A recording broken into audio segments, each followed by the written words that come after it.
김민재 의원입니다. 오늘 제가 이제 지난번에 그 고검하고 지검에서도 그 KB금융지주 윤종규 회장 이 채용 비리 사건 재수사를 촉구를 한 바가 있습니다.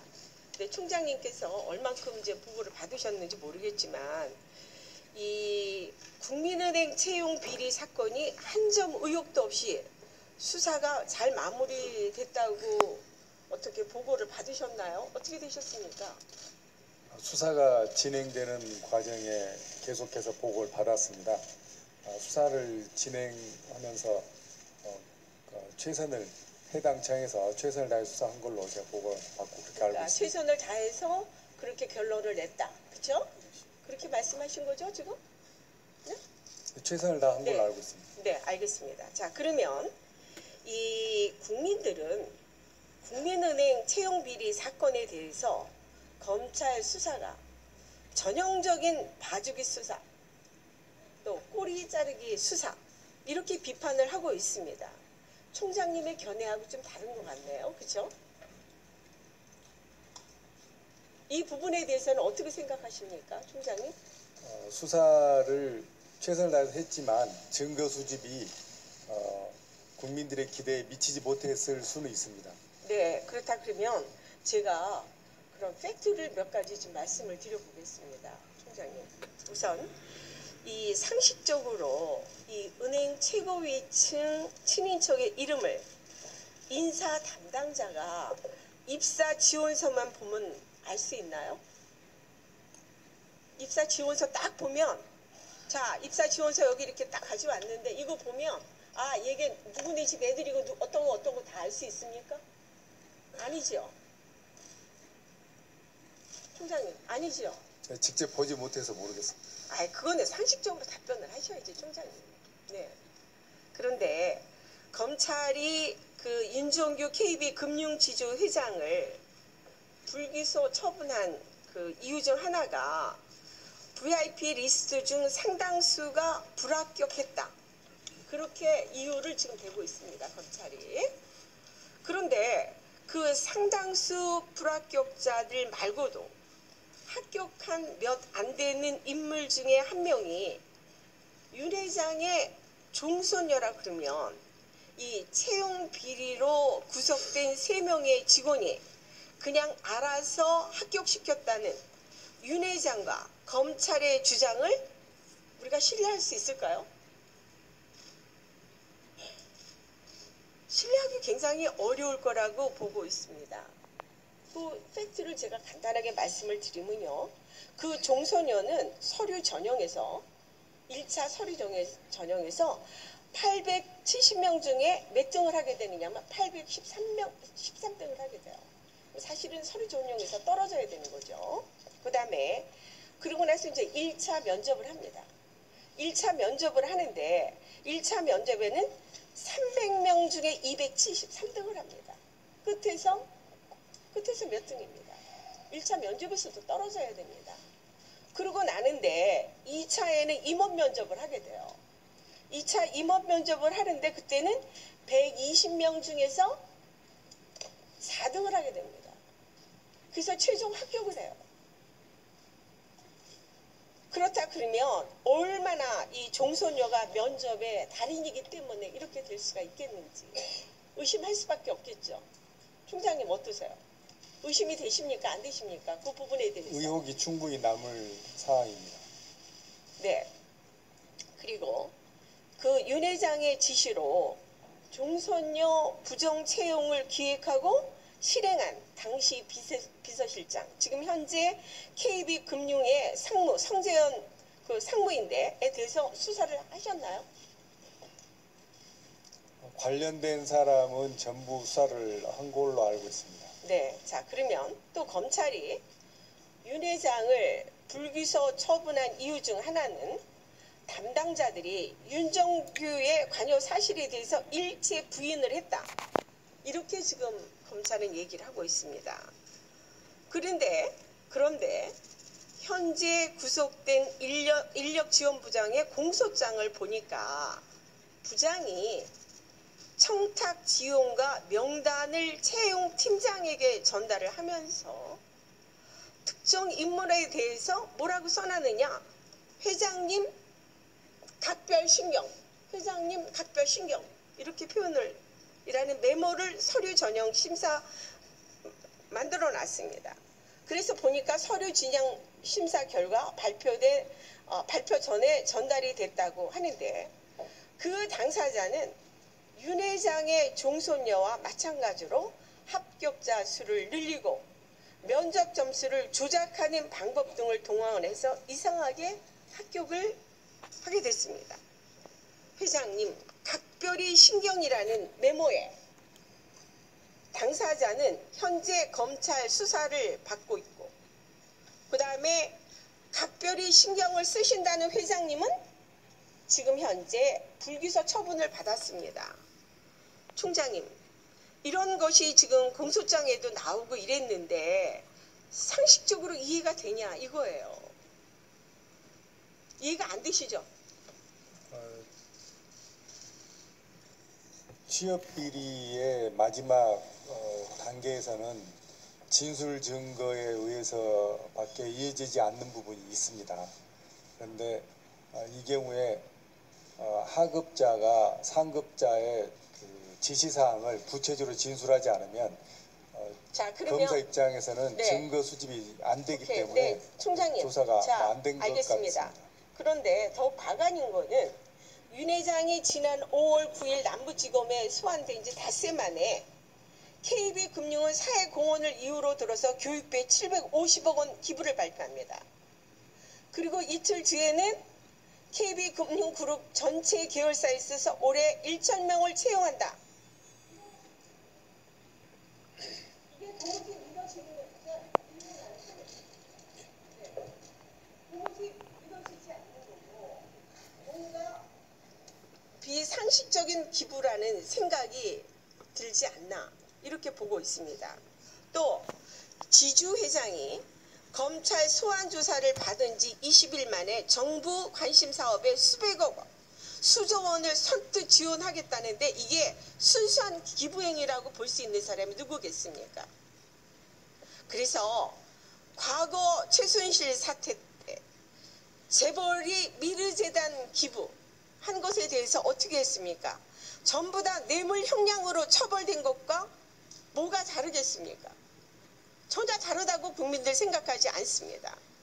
또 7월 2일에 금융노조가 윤 회장의 불기소 처분에 불복하면서 서울고검에 항고를 하게 됩니다.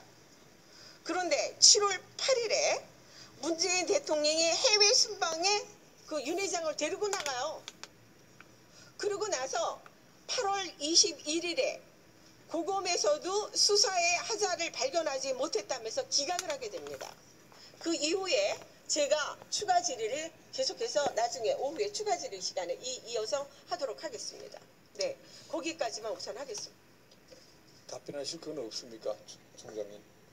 관련된 내용에서 검찰이 수사를 이제 증거에 입각해서 사건 처리를 했던 거고요.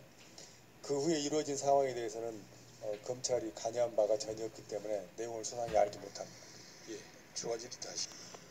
저는 이제 계속해서 이 KB 윤종규 회장의 여러 가지 그 미비 부분 이거 마지막까지 제가 지금 볼 겁니다.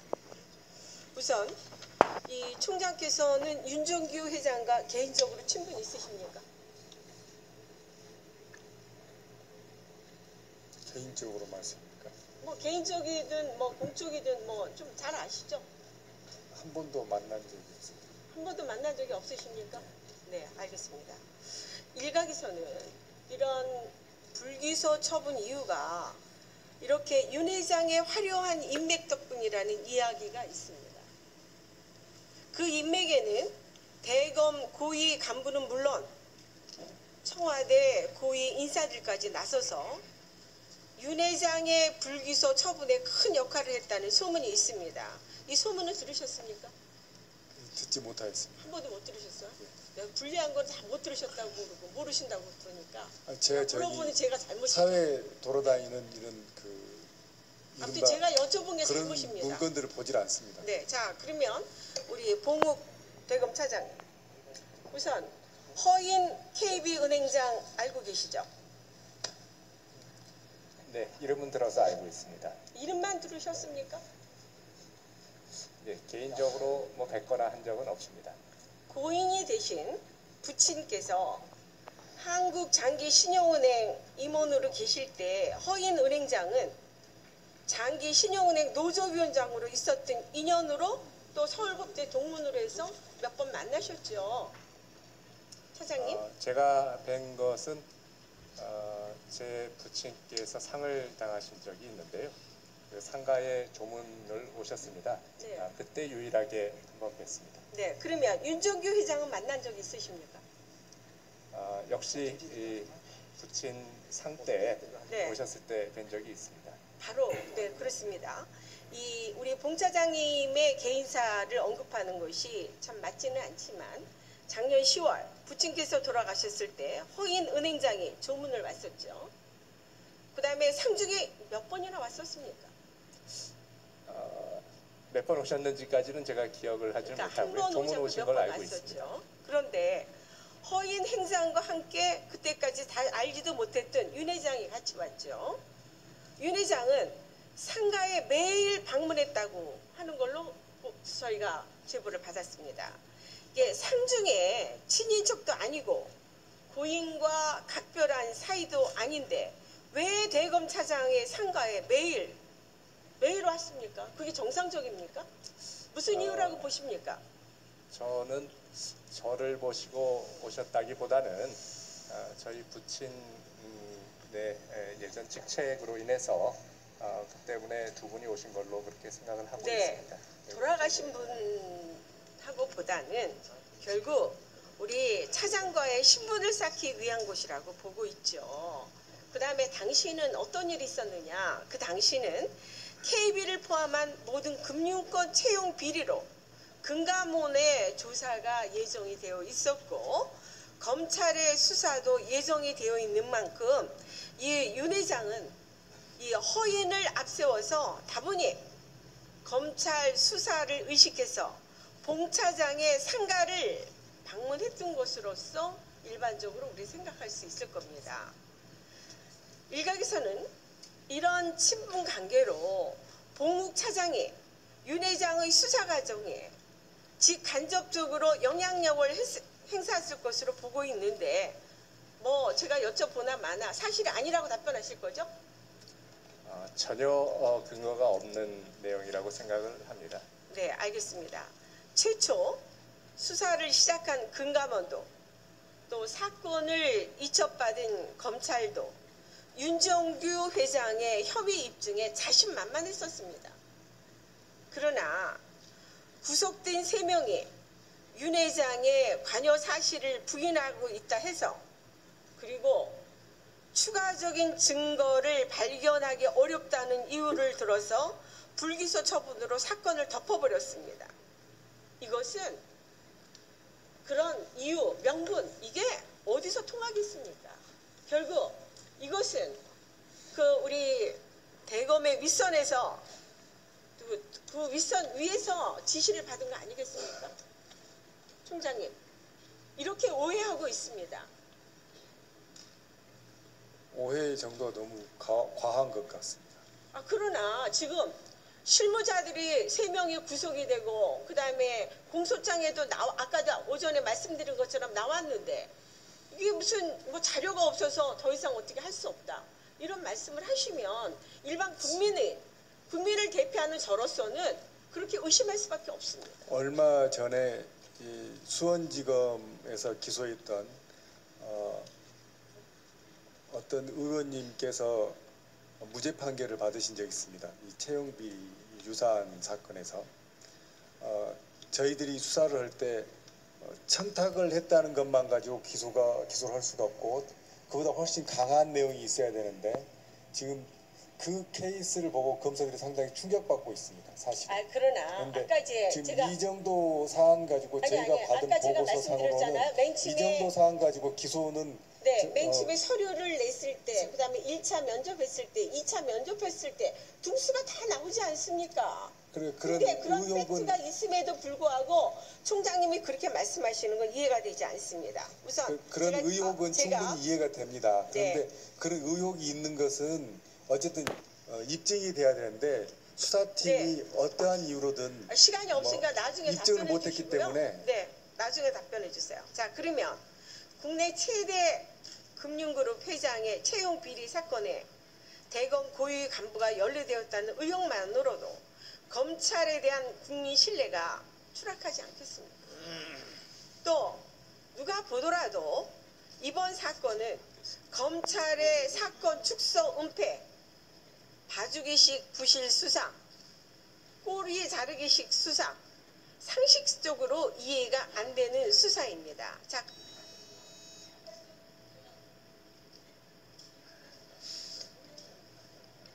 정리하겠습니다. 1분 안에 끝내겠습니다. 자, 그러면 본 의원이 오전에 제기한 의혹들은 전부 다 터무니없는 의혹이라고 생각하시겠네요? 총장님? 의심은 할 수 있을지 모르는데 저희들 입장에서는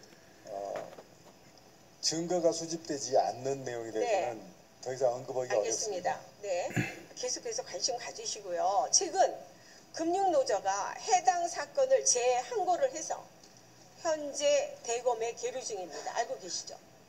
지금 제가 아직 보고받지 못하겠습니다. 네, 지금 대검에 계류 중입니다.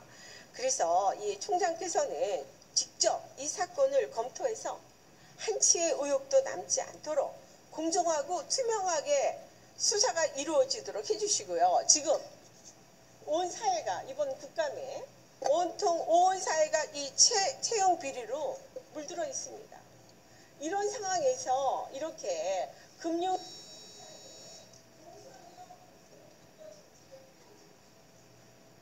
제가 올라와 있는 사건은 제가 한번 살펴보도록 하겠습니다. 네, 이현재 의원님 수고.